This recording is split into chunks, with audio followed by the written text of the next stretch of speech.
നാടോടിക്കാറ്റ് സിനിമയിലെ ഗഫൂർ കാ ദോസ്ത് എന്ന ഡയലോഗിലൂടെയാണ് മാമുക്കോയ മലയാള സിനിമയിലേക്ക് തീ പടരുന്നത് പോലെ പടർന്നത്. ഒപ്പം മാമുക്കോയും ഇന്നസെന്റും തമ്മിൽ ഒരു വലിയ സൗഹൃദവും ഉണ്ടായിരുന്നു. മോനെ ബാലസ്ന ഇറങ്ങി വാടാ തുരപ്പ എന്ന് 3 പതിറ്റാണ്ടുകൾക്ക് മുൻപ് മാമുക്കോയെ വിളിച്ച വിളി കേട്ടാൽ ഇന്നും കാഴ്ചക്കാർ സ്ഥലം മറന്ന് ചിരിച്ചുപോകും. ഓർക്കുമ്പോൾ പോലും പൊട്ടിച്ചിരികൾ ഓടിയെത്തുന്ന നിരവധി കഥാപാത്രങ്ങൾക്ക് ജീവൻ പകർന്നാണ് മാമുക്കോയ അരങ്ങിൽ നിന്നും നമുക്ക് പിന്നിലേക്ക് അല്ലെങ്കിൽ അരങ്ങിൽ നിന്നും നമുക്ക് മുന്നിൽ നിന്നും വിട പറഞ്ഞത്. തനത് കോഴിക്കോടൻ ശൈലിയും പൊട്ടിച്ചിരിപ്പിക്കും നർമ്മവും അഭിനയ രീതിയും എല്ലാം മാമുക്കോയ്ക്ക് മലയാള സിനിമയിൽ സ്വന്തം ഇടം നൽകിയിരുന്നു. ഗഫൂർക്കയും ഹംസക്കോയും പൊതുവാൾജിയും കീലേരി അച്ചുവുമെല്ലാം ആ കഥാപാത്രങ്ങളിൽ ചിലത് മാത്രം. കോഴിക്കോടൻ സംസാര ശൈലിയുടെ സമർത്ഥമായ പ്രയോഗത്തിലൂടെയാണ് മുഹമ്മദ് എന്ന മാമുക്കോയ ശ്രദ്ധിക്കപ്പെട്ടത്. മാമുക്കോയയ്ക്കും മുൻപ് കുതിരവട്ടം പപ്പു തന്റെ കോഴിക്കോടൻ ശൈലി മലയാള സിനിമയിൽ പയറ്റി വിജയിപ്പിച്ചിരുന്നെങ്കിലും അതിൽ നിന്നും വ്യത്യസ്തമായി മുസ്ലിം സംഭാഷണ ശൈലിയാണ് മാമുക്കോയ സ്വന്തം സ്റ്റൈലാക്കി മാറ്റിയത്. മാമുക്കോയയ്ക്ക് ശേഷം കോഴിക്കോടൻ ശൈലിയുമായി പുതുതലമുറയിലെ താരങ്ങൾ പലതും എത്തിയെങ്കിലും കോയാക്ക ഉണ്ടാക്കിയ ഓളം മറ്റാരും സൃഷ്ടിച്ചില്ലെന്ന് പറയാതിരിക്കാനാവില്ല. ബ്ലാക്ക് ആൻഡ് വൈറ്റ് കാലം മുതൽ വള്ളുവനാടൻ ഭാഷാശൈലി മലയാള സിനിമ മാണിരുന്ന കാലത്തും മാമുക്കോയ എന്ന നടന് സ്വന്തം ശൈലി പ്രയോഗിക്കാൻ അവസരങ്ങളുണ്ടായിരുന്നു. എണ്ണം പറഞ്ഞ ഏതാനും സിനിമകളിലെ ഏതാനും കഥാപാത്രങ്ങൾ മാത്രമായിരുന്നു ഇതിൽ നിന്ന് ഒഴിഞ്ഞു നിന്നത്. ഞാനെന്നാൽ എന്റെ ഭാഷയാണ് എന്നായിരുന്നു മാമുക്കോയ പറയാറുള്ളത്. നമ്മളെ ശരിക്കും നമ്മുടെ ഭാഷയാണ്. ഇപ്പോൾ ഞാൻ സംസാരിക്കണ ഭാഷയാണ് ഞാൻ. എന്റെ ഗ്ലാമർ അല്ല. എനിക്ക് തന്നെ കുറേ നേരം നോക്കി നിൽക്കാനാവില്ല. എന്റെ ഭാഷയും അഭിനയമാണ് എനിക്ക് ധൈര്യം.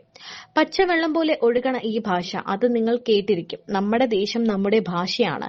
ഭാഷയെക്കുറിച്ചും ശൈലിയെക്കുറിച്ചും എല്ലാം ചോദിക്കുന്നവരോട് മാമുക്കോയ്ക്ക് മറ്റൊരു മറുപടി ഉണ്ടാവാറില്ലായിരുന്നു.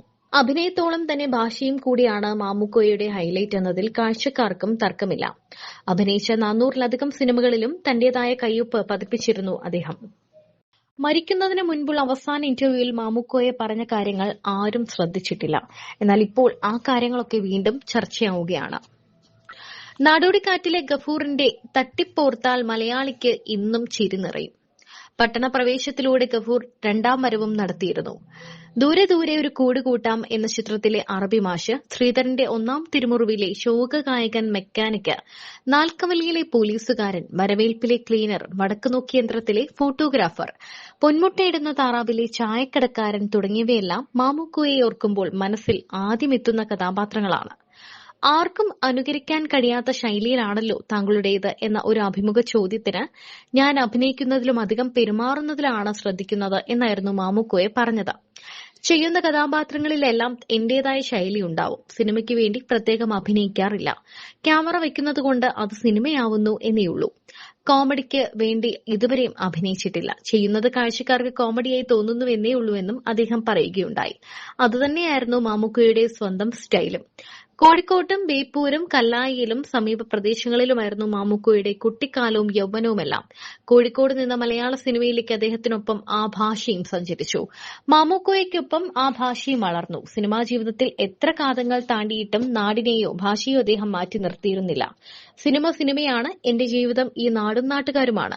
ഏറ്റവും കൂടുതൽ സന്തോഷവും സമാധാനവും തരുന്നത് ഇത് രണ്ടുമായിരുന്നുവെന്ന് അദ്ദേഹം ആൾക്കാർ ഇതൊക്കെ ഇട്ട് കഴിയുമ്പോൾ എന്തെങ്കിലും പിന്നെ ഇങ്ങനെ കഥാപാത്രങ്ങൾ വീണ്ടും വീണ്ടും ഓർമ്മിപ്പിക്കപ്പെട്ടോണ്ടിരിക്കുകയാണ് ആൾക്കാരുടെ ഇടയിൽ. അപ്പൊ സന്തോഷം തോന്നാറുണ്ടോ? പിന്നെ നല്ലതല്ലേ. നമ്മള് ഇത് ഇടുന്ന കുട്ടികൾ 25-30 വയസ്സായ കുട്ടികളാണ്. അവർ ജനിക്കുന്നതിന്റെ മുമ്പാണ് ഈ കഥാപാത്രങ്ങളൊക്കെ നമ്മൾ ചെയ്തത്. അത് അവര് വീണ്ടും വീണ്ടും ആസ്വദിച്ച് ഇടുക എന്ന് പറയുമ്പം നമുക്ക് ഭയങ്കര സന്തോഷമല്ലേ. നമ്മൾ തന്നെ മറക്കാൻ തുടങ്ങിയ സംഭവങ്ങൾ വീണ്ടും വീണ്ടും ആവർത്തിച്ച് നമ്മളിതിൽ വരുമ്പോൾ അതും കൊറോണ കാലത്ത് എല്ലാവരും വീട്ടിലിരിക്കും ഇങ്ങനെ ഓരോന്ന് വരിക. അവർ ചെല്ലും വിളിക്കും മറ്റേ നന്നായിട്ട് ഏത് ഞാനറിയില്ലോ ഞാൻ ചേർന്നെ. അപ്പോൾ അതാണ് കാണല്. ഇപ്പൊ ഈ തമാശയുടെ കാര്യം പറഞ്ഞ പോലെ തന്നെ ആൾക്കാർ ചിരിപ്പിക്കുന്ന അത്ര എളുപ്പമുള്ള പരിപാടിയൊന്നും അല്ലല്ലോ. മീൻസ് അത് കുറുക്കി കൊള്ളുന്ന ഒരു സാധനമാണെങ്കിൽ ആൾക്കാർ അവിടെ ചിരിക്കും. അപ്പൊ ഇത്തരത്തിൽ ഇപ്പൊ കീലേരി അച്ചു ആയിക്കോട്ടെ, ഗഫൂർ കാ ദോസ്ത് ആയിക്കോട്ടെ, കുഞ്ഞു കുഞ്ഞു സാധനങ്ങളിൽ നിന്നാണ് നർമ്മം വരുന്നത്. അപ്പൊ ഇങ്ങനത്തെ റോൾസും കാര്യങ്ങളൊക്കെ ചെയ്യുമ്പോൾ എത്രമാത്രം അതൊരു ബുദ്ധിമുട്ടേറിയ പണിയാണ് ആളുകളെ ചിരിപ്പിക്കുക എന്ന് പറയുന്നത്. അത് നമ്മളെ സംബന്ധിച്ചോളം ബുദ്ധിമുട്ടില്ല, അല്ലാത്തവർക്ക് ബുദ്ധിമുട്ടാണ്. ഇപ്പോൾ കീലേരി അച്ചു എന്ന് പറഞ്ഞാൽ ചിരിക്കാൻ പറ്റിയൊരു തമാശ കഥാപാത്രമല്ല, പക്ഷെ അവർ വില്ലനാണ്. ഞാനത് അങ്ങനെ ചെയ്യുന്നു. പക്ഷെ അതിൻ്റെ ചില ഈ മുഹൂർത്തങ്ങൾ ഇവർക്ക് കോമഡി ആയിട്ട് റിസൾട്ട് കോമഡി ആയിട്ട് കിട്ടുക. എന്തൊക്കെ പറയാൻ പറ്റില്ല അങ്ങനെ.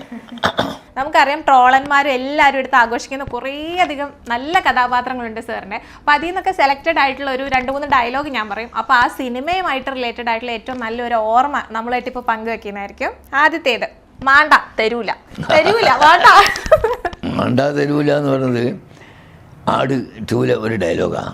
ഈ മാണ്ട എന്ന് പറഞ്ഞ ഒറിജിനൽ ഡയലോഗ് ഹിസൈനസ് അബ്ദുള്ളയിൽ നെടുമുടി വീടും പറയും ഇയാളെ കൊണ്ടില്ല, മോഹൻലാൽ കൊണ്ട് ഇനി ഇല്ലത്തേക്ക് ഇയാളെ അയക്കുന്നില്ല, ഇവിടെ താമസിച്ചോട്ടെ, ഞാൻ മാണ്ട അയക്കണ്ട എന്ന് പറയും. അതാണ് മാണ്ട ഹിറ്റായത്. പിന്നെ അതിനെ തുടർന്ന് പേര് വെച്ചിട്ടുണ്ടാകാം മാണ്ട തരൂല എന്നിട്ട് ഉണ്ടാക്കിയെന്ന്. ഓക്കെ, ഇനി അടുത്തതാണ്. ഞാൻ ഈ ഒരു കാര്യത്തിന് വേണ്ടി മീൻസ് ഇന്റർവ്യൂവിന് വേണ്ടിയിട്ട് മാമുക്കോയെന്ന് ജസ്റ്റ് ഒന്ന് ടൈപ്പ് ചെയ്യുമ്പോഴത്തേക്കും വരുന്ന ഫുൾ ഇക്കാര്യമാണ്. ഏതാണെന്ന് ഞാൻ പറയാം. മണ്ണാൻ കട്ട ക്ലച്ച് കുഴിച്ചിടുമ്പോൾ ഗിയർ വലിച്ചൂരി എടുക്കണം. നമ്മുടെ തലയണ മന്ത്രം ശ്രീനിവാസനെ ഡ്രൈവിംഗ് പഠിപ്പിക്കല്. അതെൻ്റെ ഉയർന്ന ഉദ്യോഗസ്ഥനാണ്, എഞ്ചിനീയർ. മൂപ്പരെ കൂടാണ് എനിക്ക് ജോലി. പക്ഷെ ഡ്രൈവിംഗ് പഠിപ്പിക്കുന്നതുമ്പോൾ ഈ നിർദ്ദേശങ്ങളൊക്കെ കർശനമായിട്ട് പറയുന്ന മൂപ്പർക്ക് ഇഷ്ടമല്ല. പലതവണ പറഞ്ഞു കൊടുത്തിട്ട് വീണ്ടും ഇത് ഓടുമ്പോൾ അതെവിടെ അതെന്ന് ചോദിക്കല്. അപ്പോൾ ഞാൻ പറയും ഇത്ര ബുദ്ധിയില്ലാത്തൊരു മനുഷ്യനാളെ ഞാൻ പഠിപ്പിക്കേണ്ടി വന്നത്. അപ്പോൾ അയാൾ നിർത്തി പറയും അങ്ങനെ പറയരുത്, ഞാൻ ഈ പോളിടെക്നിക്കൽ പഠിച്ചാണ് യന്ത്രത്തിൻ്റെ പ്രവർത്തനം എന്നെ പഠിപ്പിക്കാൻ. എന്താ പിന്നെ അങ്ങോട്ട് വിട്ടുകൂടി എന്നിട്ട് അപ്പോൾ ക്ലച്ച് ബ്രേക്ക് അവിടെ നിൽക്കുമ്പോഴാണ് എനിക്ക് ദേഷ്യം പിടിക്കും. ബ്രേക്ക് നിങ്ങളെ കൊണ്ട് പറയിപ്പിക്കേണ്ട, എല്ലാം കൂടി വലിച്ചു വിട്ടിരിക്കാൻ പോയി കാർ ഇടിക്കുകയും ചെയ്യും. ശരിക്കും ഈ ഷൂട്ടിങ്ങിന്റെ സമയത്തൊക്കെ നിങ്ങൾ തമ്മിലുള്ള ആ ഒരു ഇതൊക്കെ എങ്ങനെയാണ്? ഇപ്പം ഈ ഡയലോഗ് അങ്ങോട്ടും ഇങ്ങോട്ടും പറയുമ്പോഴൊക്കെ അല്ല അത് ഇതേമാതിരി ഒരു പറച്ചില്ല, മെല്ലെ മെല്ലെ കാറ് പോയി ഇടിക്കുകയല്ലേ, അതിൻ്റെ ഇടയിൽ എങ്ങനെ ഇതൊക്കെ പറയാൻ പറ്റുമോ? അതൊരൊറ്റ പറച്ചില്ലാണ്ട് എടുക്കുക. അത് ഇവിടുത്തെ പണിക്കാരെ നിങ്ങളോട് ആരാണെന്ന് ചോദിക്കുകയാണെങ്കിൽ ഗഫൂർക്ക ദോസ്ത് എന്ന് പറഞ്ഞാൽ നാടോടിക്കാറ്റ് മഴ ആൾക്കാർ ഏറ്റവും കൂടുതൽ ഹിറ്റ് കഥാപാത്രം അതാണ്. നാടോടിക്കാറ്റിൻ്റെ ഒരു പ്രത്യേകത എന്ന് പറഞ്ഞാൽ ആ സിനിമയിൽ ഒരു 80-85 സീൻ അവരാ, ദാസനും വിജയനും. 3 സീനായിട്ടുള്ളൂ ഞാൻ. പക്ഷെ അവരെക്കാൾ പേര് ഗഫൂർക്ക. കാരണം എന്താണെന്ന് പറയാം, ഇവർ എൻ്റെ പ്രസൻസ് ഇല്ലാതെ അവർ നമ്മൾ പറയുമ്പോഴും ഗഫൂർഖാനെ പറ്റി പറയും. ഗഫൂർഖാൻ നല്ല മനുഷ്യനാണ്, നമ്മൾ നേരത്തെ കണ്ടിരുന്നു. ഇത് പറഞ്ഞ് ഗഫൂർഖ കണ്ട് വളർന്നു. അതാണ് അതിന് കാരണം. ഇതിന്ന് എങ്ങനെ കഴിച്ചിലാകും? ഇതിൽ കുടുങ്ങി കയറിപ്പോയല്ലോ മമ്പറത്ത് തങ്ങളെ. ഒരു പട്ടാള ക്യാമ്പാണ് സ്ഥലം, അതിന്റെ നടുക്ക് കുടുങ്ങിപ്പോയി. പടത്തിന്റെ പേരതാ പട്ടാളം. മമ്മൂട്ടിൻ്റെ പടം മൂന്നാറിൽ. അത് ഞാൻ എല്ലാവരും പിന്നിലുണ്ടെന്ന് വെച്ചിട്ട് ഞാനാണ്ട് പോയതാ.